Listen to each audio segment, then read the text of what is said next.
Now, as mentioned in the previous video, we need to write our helper function. So for that, what we can do, we can simply click on helper on the right hand side. So this is the function which we have written.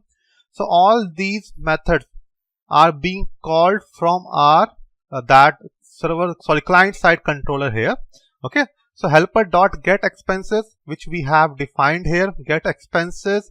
What it will do, it will set callback. You can see, so it is calling the get expenses function or method of the controller. We have the controller here, get expenses, and getting the return. Okay, and setting that to expenses. We have seen this in the previous videos, in the previous application as well. Okay, so it gets the return values and set that to expenses, which is in our component of type. You can see here, it is an array type, a list.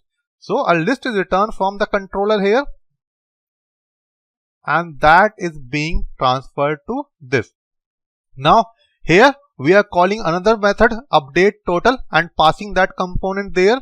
So what update total is doing, it is actually totaling the total number of expenses. If a person is entering more than one expense, or if there are multiple expenses, so total the number of expenses. For that, we are passing each component one by one here, and then running a for loop on that. Expenses I, so I will denote the location in the list. Expenses 0 will be first, then 1, then 2, and then we are adding them together. So it could be written as total equals to this plus this, or plus equals to this. So it is a short form, simple mathematics, nothing to do with lightning. And then we are setting the total here and setting the length here. And where are these defined? These are defined in the component total and expense. So this one is used for total, this one is used for showing length, because we in the output we have shown here the total as well and number of expenses as exp. Okay, so exp and total are being passed.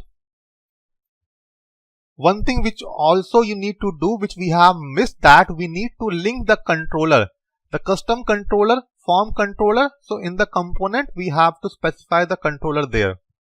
Okay, now create expense. This create expense, what it will do, it will perform the upsert or insert statements there, upsert expense and create expense. So it will update the total and store the values inside the update total, and then it will be passed to this upsert expense here. You can see upsert expense function is being called here, and the total values are being passed here, and here the parameters are being set and actual insertion is taking place. You can see save expense method is being called here. Okay, so here we have that save expense method. Okay, so let's explain one more time. This will get the return values, pass that to this update total. It will perform the total. That total will be passed to create expense, which will call this another method upsert expense.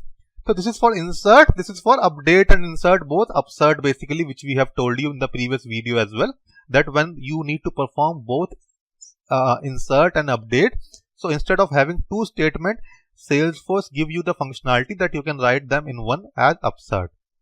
Okay, now this completes our tracking app, and I have registered my domain. So once the domain gets registered, we will be able to see the preview. Okay, so now I would have received an email, so I will need to log in with that URL.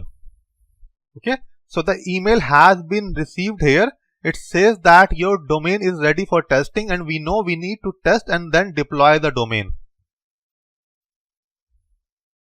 So I have logged in. Let's go to domain here, my domain. So deploy to user, because we know until we have not deployed, that domain will not be available for use. Okay, so the domain has been deployed now. Now if I go to developer console from the new login, from the new session which has been created, and I will share the code files with you along with the course. Don't need to worry about that. Since we have logged into the new instance of our Salesforce, so let's open the previously done code here.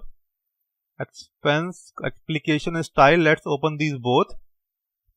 And also let's open our components and everything.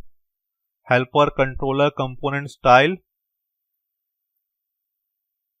And let's also open the controller, the form controller, the server side controller which we have written.